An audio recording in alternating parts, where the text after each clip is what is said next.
Irmãos, eu quero dar sequência aos nossos estudos no livro de Isaías, e hoje nós vamos falar do capítulo 36.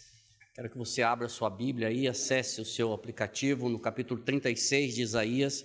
Eu vou usar a NVT, então talvez uma palavra ou outra esteja diferente da tua. O tema que nós vamos abordar nessa manhã é quando nossa confiança em Deus é testada.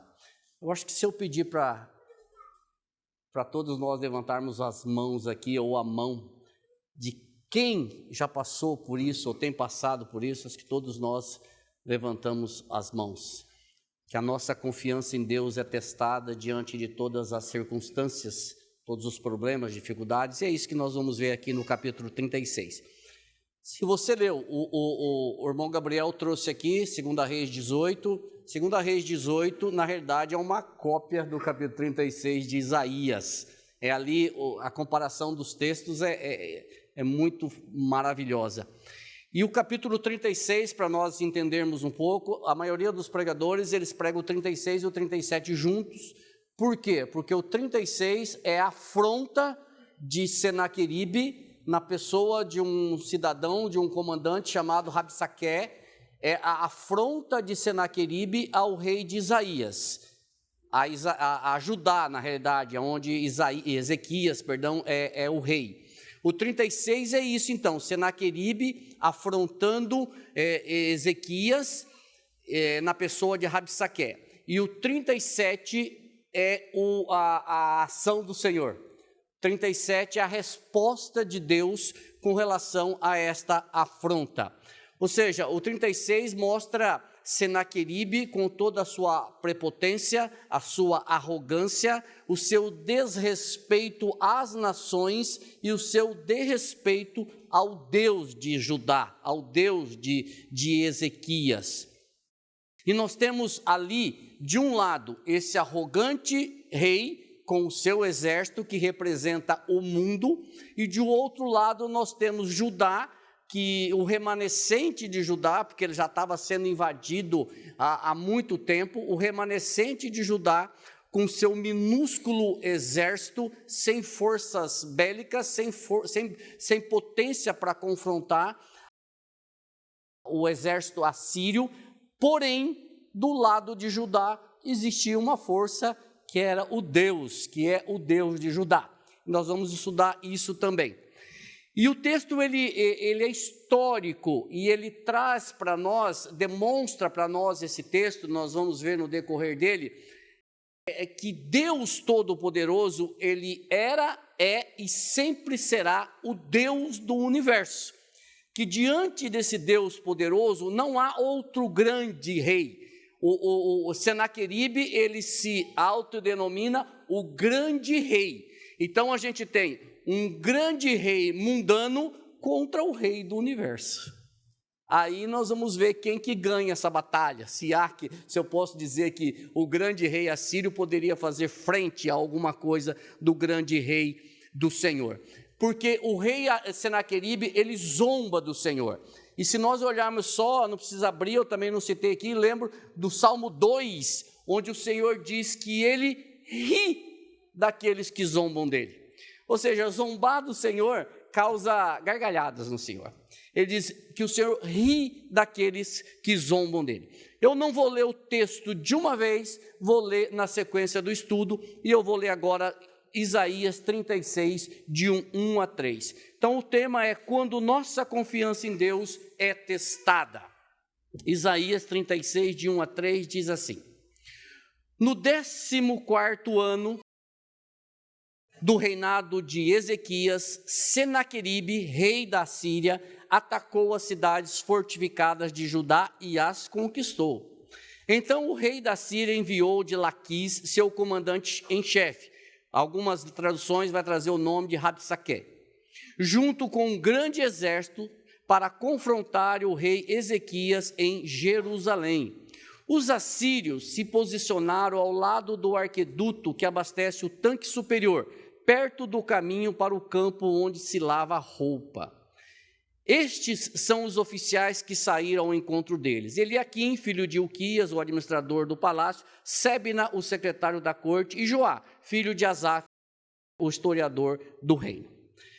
Pois bem, esta data que o texto começa no 14º ano do reinado de Ezequias, veja bem, só para nós nos situarmos aqui, o irmão leu aqui, segundo a Reis 18, onde ele cita um rei, quando o rei tal começou a reinar, o rei tal começou a reinar. Então veja bem, eu estou falando de Ezequias, eu estou falando do reino do sul, de Judá.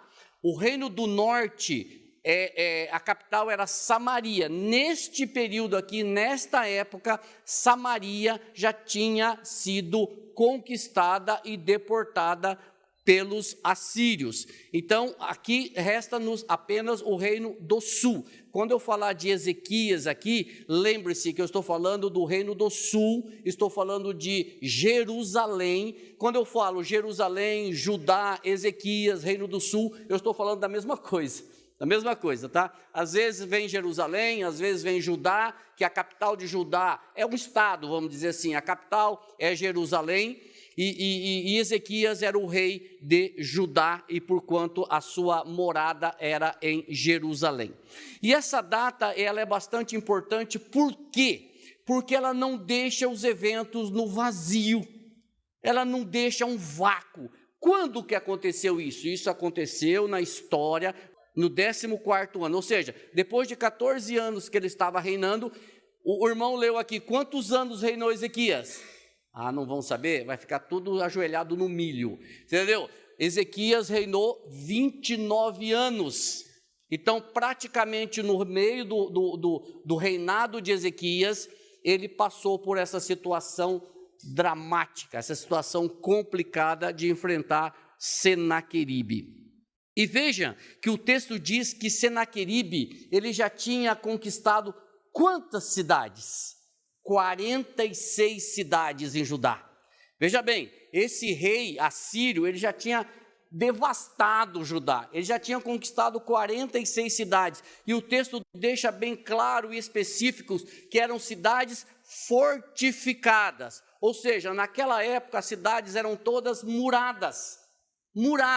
Quando você assiste filmes do tipo Cruzada, onde os reis Saladino tenta invadir Jerusalém, e ali o povo ficava tudo dentro da cidade, as cidades eram todas muradas. Vocês lembram quando o Senhor manda conquistar a terra de Canaã, e o Josué, ele anda em volta de... Que cidade que Josué andou em volta durante 7 dias? De Jericó. Entendeu? Jericó era uma cidade murada, uma cidade que as suas muralhas, as carruagens passavam, então eles se vangloriavam das suas muralhas. E aqui o texto deixa claro que as 46 cidades que Senaqueribe tinha invadido e conquistado eram cidades fortificadas, eram cidades muradas, e portanto não eram fáceis de ser conquistadas. Mas esse rei, com todo o seu exército, ele tinha conquistado, ele tinha invadido e ele tinha destruído. E o texto dá mais um detalhe, ele manda esses oficiais a Jerusalém, da onde?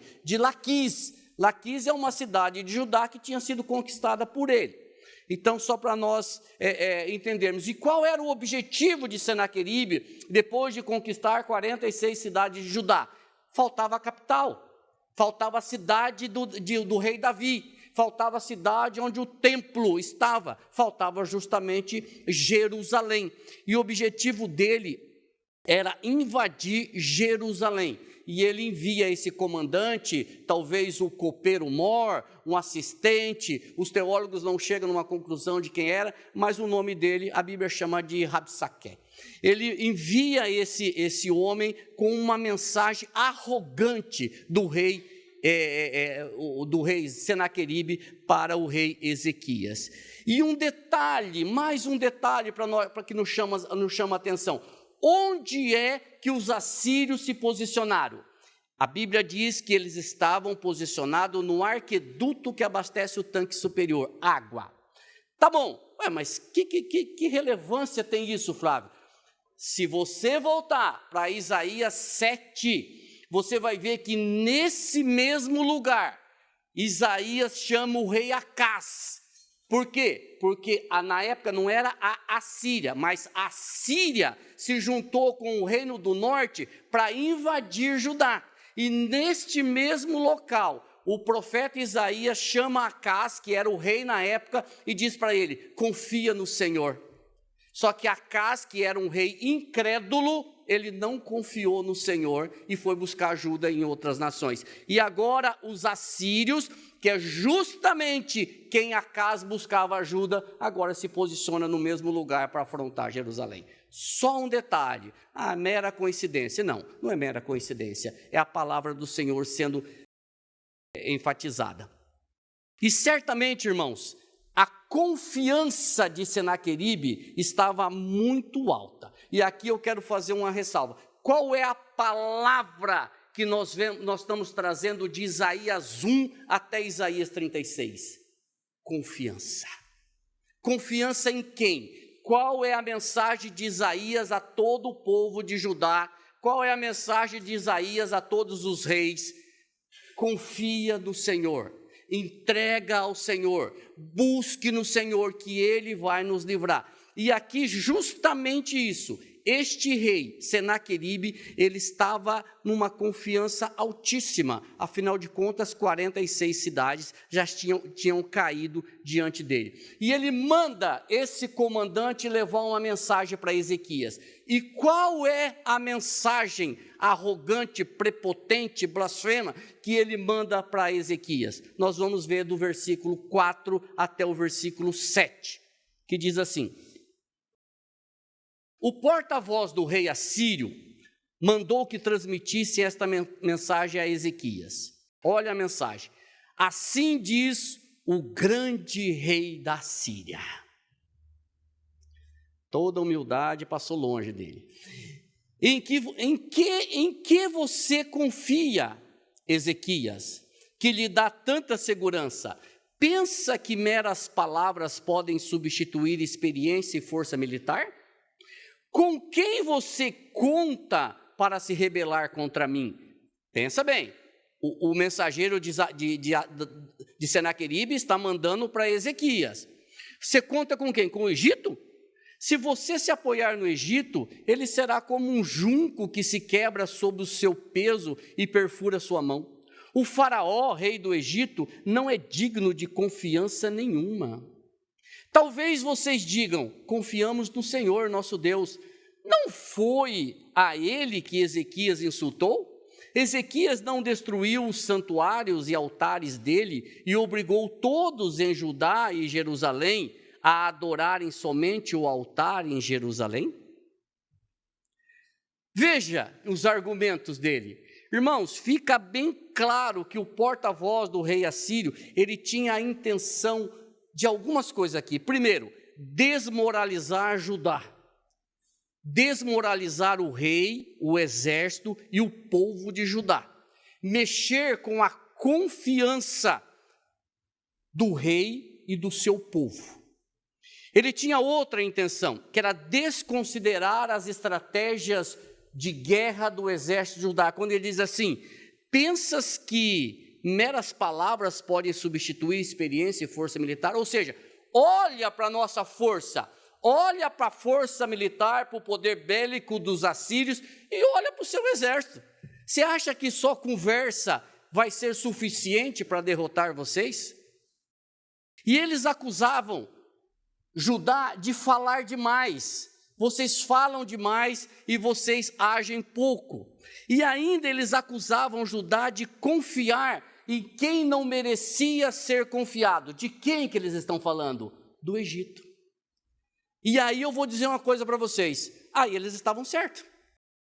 Eles estavam certíssimos quando eles acusam Judá de confiar em quem não merecia ser confiado. Sabe por... peraí, ela está dizendo que o mensageiro dos assírios estava certo nisso? Sim, eles estavam certos. Por que eles estavam certos? Porque esta ordem de não confiar no Egito não vem da Síria, vem do próprio Senhor. Do próprio Deus, que diz para eles. Eu quero ler aqui, se você abrir Isaías 30, volta um pouquinho. Isaías 30, capítulo 30, versículos 2 e 3, o próprio Deus fala justamente isso para Judá. Olha lá, ele diz assim, ó: pois, sem consultar ao Senhor, desceram ao Egito em busca de ajuda. Ele está falando de Judá, que foi ao Egito buscar ajuda contra os assírios. Puseram sua confiança na proteção do faraó, tentaram esconder-se na sombra dele, mas ao confiar no faraó, serão envergonhados, ao esconder-se nele, serão humilhados. Está aqui a resposta. Hoje eles estão sendo envergonhados e eles estão sendo humilhados porque eles foram buscar ajuda em quem? No Egito, no faraó, em quem o Senhor Deus disse que não era para fazer isso, porque faraó não oferecia segurança. Lembram, irmão, quem foi o Egito na história do povo de Israel? Quem foi o Egito? Onde o povo ficou escravos por mais de 400 anos? Onde foi? No Egito. Lembra que quando o Senhor libertou o povo, o que o faraó fez? Perseguiu o povo. Se não fosse a intervenção do Senhor ali no mar, eles teriam matado o povo. Lembram disso? E agora o povo de Deus está buscando ajuda onde? Lá no Egito. Quando ele diz aqui, é como um junco, eu vou voltar nos primórdios aqui, talvez alguns não lembram, quando você toca fogo no capim, aí fica aquelas varetas que não queimam total, se você relar nela, ela quebra e fura a tua mão. É essa comparação que ele faz com o Egito. Ou seja, não havia nada no Egito para que o povo de Deus pudesse confiar. Então agora os assírios, eles estão jogando com 3 situações. Primeiro, Judá não podia confiar neles mesmos, porque eles não tinham força para isso. Judá não podia confiar no Egito, porque o Egito não era páreo para os assírios e não tinha poder bélico para isso. Então sobra uma terceira opção. Qual é a terceira opção? Confiar no Senhor. Confiar no Senhor. E ele diz aí no versículo 7, talvez vocês digam, confiamos no Senhor nosso Deus. Irmãos, olhando aqui, sem espiritualizar o negócio, olhando aqui de forma estratégica, esse Rabsaque era bom. Esse Rabsaque, ele era um cara muito bom. Ele tinha argumentos. Ele era um cara bem informado. E aqui eu faço uma aplicação. Nós enfrentamos Rabsaqués na nossa vida. Nós enfrentamos inimigos bem informados, inimigos que falam conosco com argumentos. E aí eu digo para você, nós precisamos conhecer o nosso Deus verdadeiro. Nós precisamos conhecer o Evangelho, porque se nós formos na disputa da letra, nós perdemos. Esse Rabsaque, ele sabia da história, e ele ia no âmago, ele mexia nas áreas que ele sabia que precisavam ser mexidas. E às vezes nós enfrentamos inimigos assim, que questionam o Evangelho, que questionam o nosso Deus, que testa a nossa fé. E nós precisamos clamar ao Senhor que nos dê sabedoria. É isso que nós vamos falar no final. Sabedoria. Quando contestar e quando nos calar. Talvez, ele diz aqui, talvez vocês não estejam tão confiantes no seu Deus assim. E sabe por que vocês não estão confiantes no Deus de vocês? Porque o próprio rei de vocês insultou o Deus de vocês. O próprio rei de vocês, Ezequias, ele insultou o Deus de vocês. Ué, mas como que Ezequias insultou? Ele destruiu todos os símbolos de adoração do seu Deus. E Rabsaque apela para isso. Ele mexe com o que, irmãos? Ele mexe com a religião. Ele mexe com a adoração. Ele mexe com a fé. Ele falou assim, Talvez vocês digam, o nosso Deus pode nos libertar, mas talvez, porque o próprio rei de vocês insultou o seu Deus. O próprio rei de vocês, ele diz lá no versículo 7, se você achar, mas não foi a ele que Ezequias insultou? Ezequias não destruiu os santuários e altares dele e obrigou todos em Judá, em Jerusalém, a adorarem somente no altar em Jerusalém? Ué, o próprio Ezequias, ele afrontou o Deus de Judá? Então vocês acham que o Deus de vocês vai livrar vocês? Qual é a acusação que vem para nós, irmãos, fazendo uma aplicação dessa aqui? Ô Marcos, você é um pecador, rapaz. Você acha que Deus vai ouvir você? Ô Tom, você é filho de Deus? Ah, te conheço do passado, Tom. E essas acusações que vêm contra nós. Você é crente, Célia? Tem certeza que você vai ser salva se você morrer hoje? Olha para você, Célia. Essas acusações vêm contra nós. E não vem tão simples assim. Às vezes ela vem recheada de argumentos, de acusações. Só que nós precisamos estar prontos para responder. E aqui estavam prontos para responder. Vamos ver quais são a base das acusações de Rabsaqué contra Ezequias. Vou copiar aqui o meu irmão Gabriel e vou voltar a 2 Reis, segundo livro dos Reis, capítulo 18, versículo 3 e 4. Veja bem, esse comandante, ele está dizendo assim, o rei de vocês, ele insultou o Deus de vocês. E se o Deus de vocês está insultado, nervoso, bravo, então vocês estão perdidos. Quais são a base da acusação? Segundo Reis 18, 3, 4 diz assim: Ezequias fez o que era certo aos olhos do Senhor. Opa, começou bem. Como seu antepassado Davi, seguiu os passos de Davi. O que ele aprontou? Ele removeu os santuários idólatras, quebrou as colunas sagradas e derrubou os postes de Aserá. Despedaçou a serpente de bronze que Moisés havia feito, pois os israelitas queimavam incenso para ela. A serpente de bronze se chamava Neustã. São estas as acusações que o inimigo de Judá estava usando, mas eram infundadas.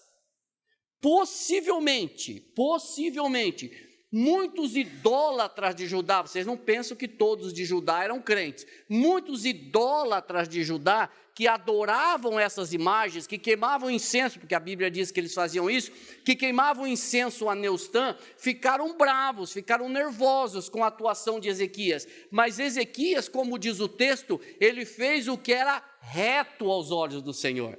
Ou seja, foi o Senhor que mandou ele fazer isso. Só que para o mensageiro de Senaqueribe, não havia diferença entre Deus e Deus.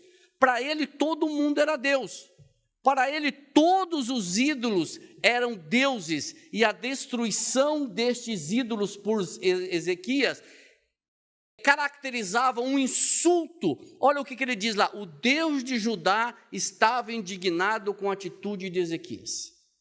Então veja que é um argumento furado, é um argumento descabido, é um argumento de quem não conhecia o Deus de Judá, é um argumento de quem achava que o Deus das outras nações, os ídolos das outras nações, que o Deus de Israel era igual aos ídolos das outras nações. E sobre este mesmo manto, sobre este mesmo argumento, estas certezas e acusações e promessas, elas continuam, irmãos. Veja no versículo 8 a 10, que nós temos mais uma proposta, e é uma proposta indecente. Vou lhes dizer uma coisa, disse o mensageiro dos assírios: faça um acordo com o meu senhor, o rei da Síria. Eu lhes darei 2.000 cavalos, se forem capazes de encontrar homens em número suficiente para montá-los. Este é o exército de Judá. Não tinha 2.000 homens para montar em cavalos. Com seu exército minúsculo, como podem pensar em desafiar até o contingente mais fraco do exército de meu senhor, mesmo com a ajuda dos carros e dos cavaleiros do Egito? Além disso, imaginam que invadimos sua terra sem a direção do Senhor? Foi o próprio Senhor que nos disse: ataque essa terra e destruam-na.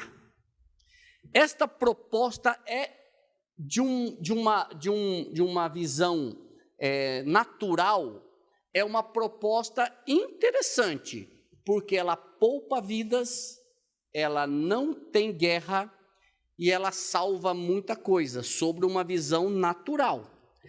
Porque se Judá tentasse afrontar os assírios, ia perder. Se ele tentasse apoio com o Egito também não ia ter força suficiente. Então ele faz essa proposta sabendo disso, só que ele usa uma farsa. Ele usa uma frase que não foi utilizada, talvez pensando no Deus dele. E ele diz lá no final: foi o próprio Senhor que nos disse: ataque esta terra e destrua-no. É o contrário. Não foi o próprio Senhor que disse isso. Eles não estavam lutando pelo Senhor. Eles estavam lutando contra o Senhor. Contra o Senhor. Então veja que isso também é uma estratégia. Foi o Deus que foi o Senhor de vocês que nos mandou. Não. Você não está lutando a favor do nosso Deus. Você está lutando contra o nosso Deus. E aí o negócio fica complicado. Mesmo sabendo que Deus estava no controle de todas as coisas, porque quando você olha para o livro de Isaías, você olha para Abacuque, você olha para Miqueias, você olha para Naum, você olha para todos os profetas do Novo Testamento, você percebe que Deus estava no controle de todas as coisas. Deus trouxe os assírios contra o reino do norte, Deus trouxe os assírios contra o reino do sul, Deus trouxe os babilônicos contra o reino do sul. Deus estava no controle de todas essas coisas, mas não foi Deus que mandou eles atacarem, não foi Deus que instruiu eles atacarem. Irmãos, dando sequência, do versículo, agora é um texto bastante longo, mas ele precisa ser lido. Do versículo 11 ao versículo 22, ao versículo 21, melhor dizendo, é uma sequência de novas acusações, ameaças, tentativas de minar a confiança deles no rei e no seu Deus. Dentro desse texto, nós vamos tentar desmembrar em textos menores, tá? Mas eu preciso ler esse texto para fazer as minhas argumentações. Então, Eliaquim, Sebna e Joá disseram ao porta-voz: por favor, fale conosco em aramaico, pois entendemos bem essa língua. Não fale em hebraico, pois o povo sobre o muro o ouvirá. O porta-voz, no entanto, respondeu: vocês pensam que meu senhor enviou essa mensagem apenas para vocês e para o seu senhor? Ele quer que todo o povo a ouça, pois quando cercarmos esta cidade, eles sofrerão junto com vocês. Ficarão tão famintos e sedentos que comerão as próprias fezes e beberão a própria urina. Então o porta-voz se levantou e gritou em hebraico: ouçam esta mensagem do grande rei da Síria.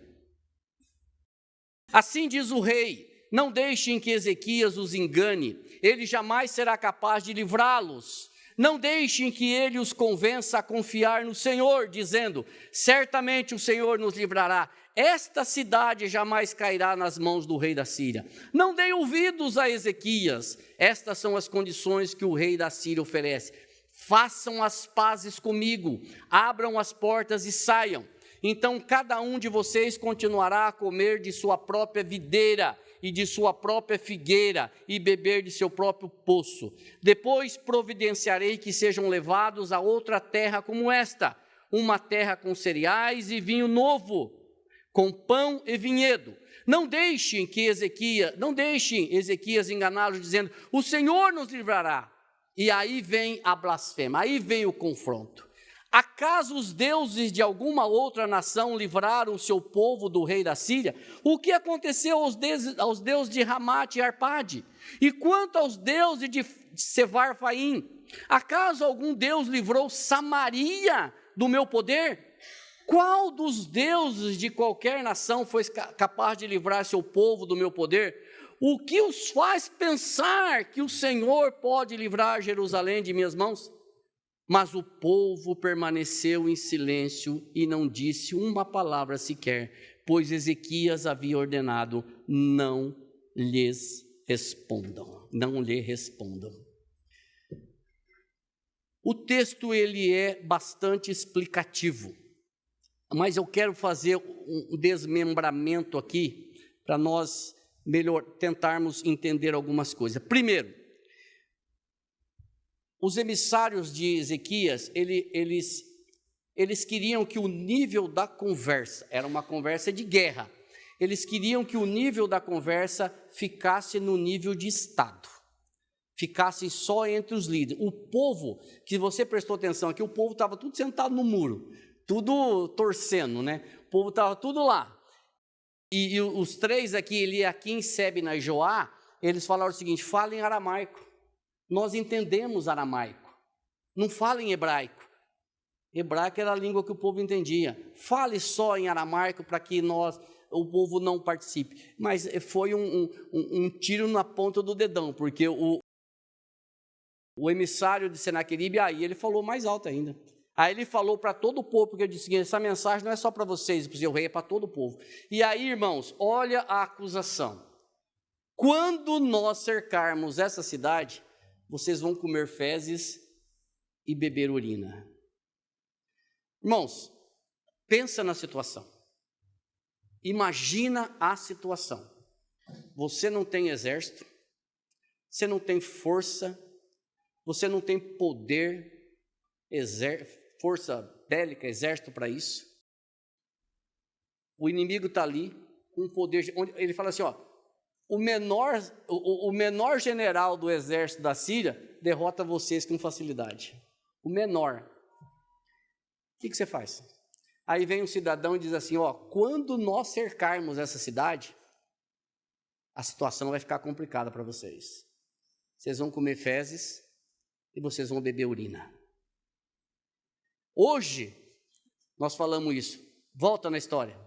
Você está dentro de uma cidade cercada, não pode sair, se sair vai morrer, e o exército inimigo está ali de fora, fazendo ameaças e fazendo propostas como essa. É uma situação bastante complicada. Mas, como eu disse, eu quero desmembrar. Dentro desse texto maior, do versículo 13 ao versículo 20, eu não vou voltar aqui, nós temos uma série de investidas contra a autoridade do rei Ezequias. E essas investidas, elas são em 3 ou 4 frentes. Primeiro, a capacidade dele de livrar a cidade, a capacidade dele de livrar o povo do sofrimento, a capacidade dele de clamar ao Deus de Judá para livrar Jerusalém e, por fim, a fé de Ezequias. Então, ele atua, ele cita as 4 frentes quando ele fala ao povo: não deixe que Ezequias vos engane. O Deus de vocês não vai fazer isso, não vai livrar vocês. Irmãos, dando sequência aqui, abra sua Bíblia aí no versículo 15 de Isaías 36. Volta um pouquinho. Olha o que diz o 15. Não deixem que ele, Ezequias, os convença a confiar no Senhor, dizendo: certamente o Senhor nos livrará.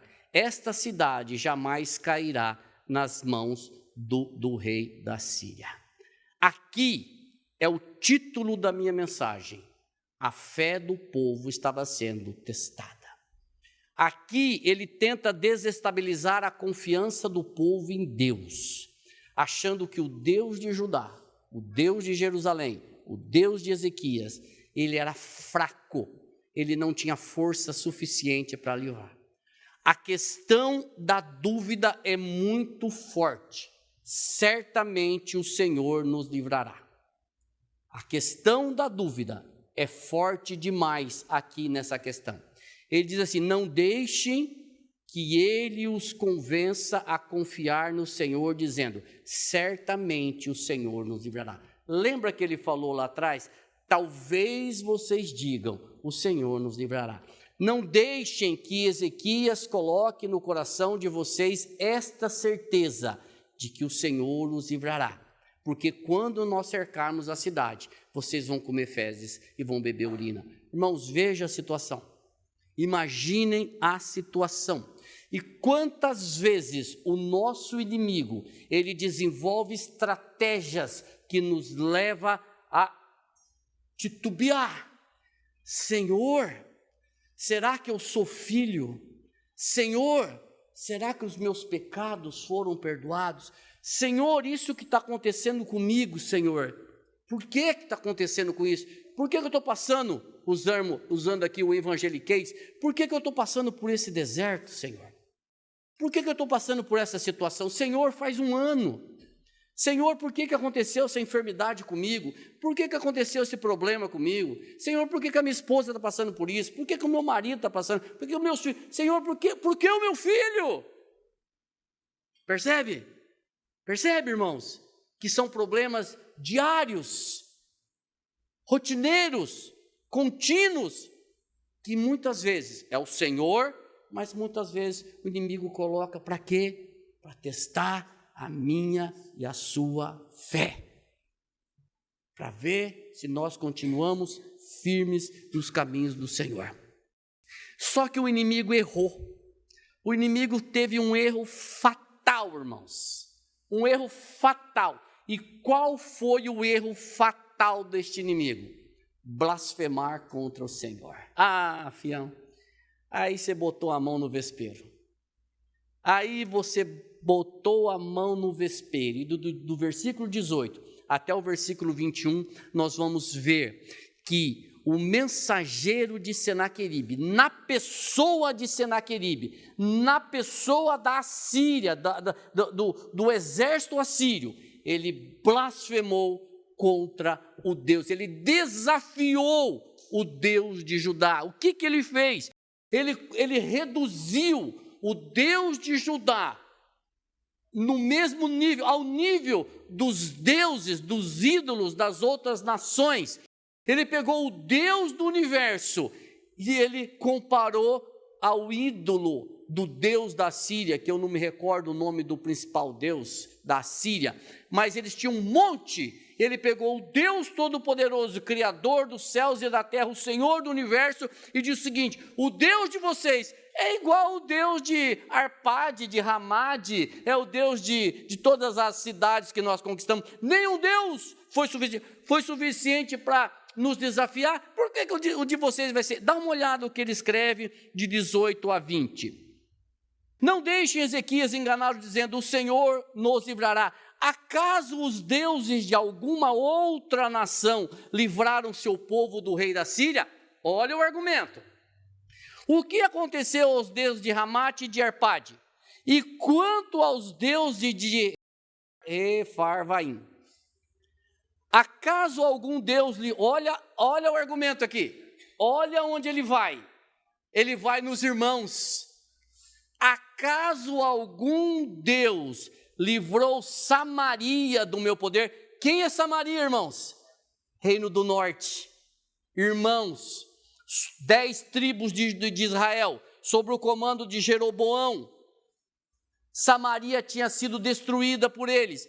O Deus de Samaria foi suficiente? Vamos lá. Qual dos deuses de qualquer nação foi capaz de livrar seu povo do meu poder? O que os faz pensar que o Senhor pode livrar Jerusalém das minhas mãos? Pensamento lógico aqui, pensamento lógico de quem não conhecia Deus. Mas o povo permaneceu em silêncio e não disse uma palavra sequer, pois Ezequias havia ordenado: não lhe respondam. Pensamento lógico. Se nenhum Deus dessas nações foi forte para nos confrontar, nem o Deus de Samaria, por que vocês acham que o Deus de Jerusalém? Ou seja, irmãos, vou ler aqui, o rei assírio, ele considerava a conquista das cidades como um triunfo sobre os deuses das diversas nações. Certamente ele vangloriava de que nenhum Deus poderia ser maior e mais forte do que a nação que ele servia, que era a Síria. E mais um detalhe, no final do versículo 19 ele fala sobre Samaria, a derrota de Israel, Samaria. No versículo 19, para a Síria e a deportação do povo, era encarado como a derrota do Deus de Samaria. E aí eu falo para vocês, pergunto para vocês, por que Samaria foi destruído? Por que Samaria foi conquistado? Por que Samaria foi deportado? Leia a história, irmãos. Vocês vão ver que Jeroboão foi um dos piores reis que o povo já teve. A Bíblia compara, todos os reis dizem assim, e esse rei foi um rei que fez o que era mal aos olhos do Senhor, e fez segundo Jeroboão. Por quê? Porque Jeroboão fez o povo pecar. Como que Jeroboão fez o povo pecar? Qual era a cidade que Deus tinha estabelecido para adoração? Jerusalém. Uma vez por ano o povo tinha que descer para onde? Jerusalém. Jerusalém fica em qual reino? No reino do sul. Sob qual tribo? Tribo de Benjamim. Então, que era do reino do sul. Então, o que Jeroboão falou? Se esse povo descer para Jerusalém para adorar, não volta.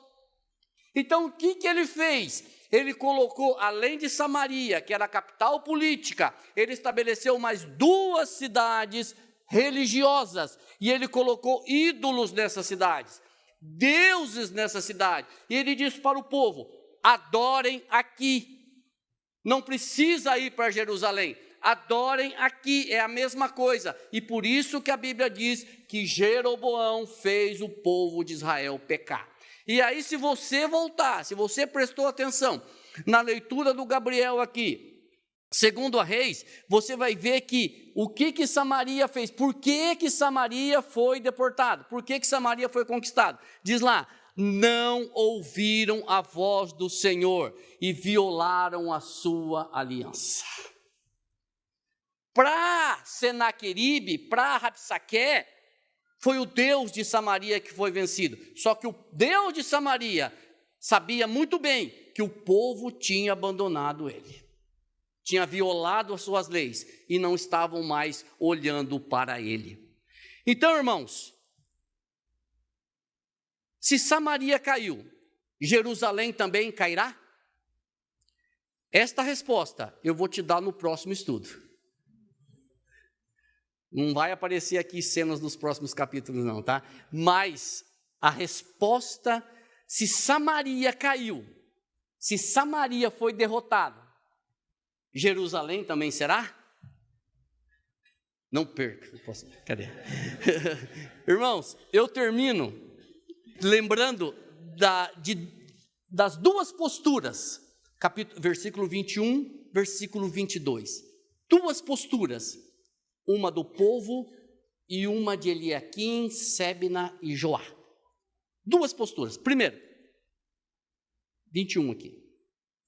Mas o povo permaneceu em silêncio e não disse uma palavra sequer, pois Ezequias havia ordenado, não lhe respondam. Às vezes, irmãos, esta é a melhor forma de responder às investidas do inimigo. Às vezes, você não precisa falar para ele, fala para quem sabe, fala para Deus. Às vezes nós entramos em discussões, querendo argumentar e querendo ganhar. Fica quieto, fale para o seu Deus.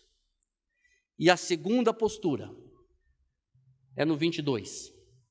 Então, Eliaquim, filho de Ilquias, o administrador do palácio, Sebna, secretário da corte, e Joá, filho de Asaf, historiador do reino, voltaram para Ezequias, rasgaram as suas vestes, suas roupas, e foram contar ao rei o que o porta-voz tinha feito. Rasgar as suas vestes ou as suas roupas, o que significa isso? Humilhação, reconhecimento de que não há força em você e toda a soberania de Deus. Eu tinha colocado aqui, irmãos, mas depois eu retirei porque ia ficar muito comprido o negócio aqui. Se você buscar na história, e nós estamos estudando nas casas o livro de Jonas. Para quem que Jonas pregou o evangelho? Para os ninivitas. Quantos ninivitas? Eu estou falando de Nínive, eu não estou falando de toda a Síria. Cidade de Nínive. Todos foram, não sei se todos foram convertidos, mas a Bíblia diz que ali houve arrependimento, rasgaram as suas vestes, inclusive o rei rasgou as suas vestes, jogou cinza sobre a cabeça e houve uma conversão em massa. Mas como é que você pode falar que houve conversão em massa? Não foi eu que falei, foi Jesus. Jesus disse o seguinte: os ninivitas se levantarão com essa e condenarão essa geração. Então houve conversão. Então veja bem, os ninivitas, esse povo que estava invadindo o reino de Judá. Irmãos, eu quero fazer algumas aplicações aqui rapidinhas. Eu vou ler. Diante das acusações que sofremos diariamente e de todo tipo, há momentos de contestar e há momentos para ficar calado. Que o Senhor nos dê sabedoria de como usar isso. Qual é o momento de contestar? Qual é o momento de argumentar? E qual é o momento de se calar? Às vezes eu vejo discussões bíblicas. Paulo fala para Timóteo, não entra nessa não leva a lugar nenhum. Uma segunda, nenhuma ação de Senaqueribe foi feita sem a permissão do Senhor, mesmo que ele achava que era poderoso. Você vai ver no 37, é onde vai o poder dele. Nenhuma ação dele foi sem a permissão do Senhor. Deus, constantemente, irmãos, mostra que Ele está no controle de todas as coisas. Terceira, esta passagem mostra que o inimigo tenta desestabilizar a nossa confiança no nosso Deus constantemente, utilizando argumentos, criando estratégias, fazendo ofertas, fazendo acusações que nos tira muitas vezes a paz. Mas eu quero dizer um negócio para você, são só acusações, são só tentativas, nada pode nos separar do amor de Deus em Cristo Jesus. Lembrei agora de Romanos 8:1, nenhuma condenação há para aqueles que estão em Cristo Jesus. O inimigo tenta. Pedro diz que o nosso inimigo, ele anda como? Muito longe de nós. Não, ele anda ao nosso derredor, procurando quem possa tragar. Procurando quem possa tragar. Mais uma. Irmãos, não se engane, nós vivemos numa guerra. Nós vivemos numa guerra neste mundo, uma batalha diária. E outra, muitas vezes, e aqui eu quero dirigir, não sei a quem, mas a você. Muitas vezes as batalhas parecem que estão perdidas, né? Muitas vezes nós achamos que as nossas batalhas estão perdidas, que o meu problema, ele tem sido tão grande, a minha dificuldade é tão grande, que parece que eu perdi. Eu quero dizer para você o seguinte, eu não sei porquê, mas eu quero dizer para você o seguinte, cara, Deus não te abandonou. Não te abandonou. Ele ouve a minha e a sua oração. Talvez nem sempre ele responde do meu e do teu jeito, mas ele ouve a minha e a sua oração. E ele cuida de nós diariamente, constantemente, e nos molda para ficarmos cada vez mais parecidos com Cristo Jesus. Mesmo que isso, ele precisa usar problemas, dificuldades, situações que eu não consigo entender, mas ele sabe de todas elas. Eu sei que a sua confiança é testada diariamente. Fique firme, irmãos. Fique firme no Senhor, em Cristo Jesus, neste caminho. Este é o caminho, este é a verdade. E Cristo é a vida. Ninguém vai ao Pai senão por Ele.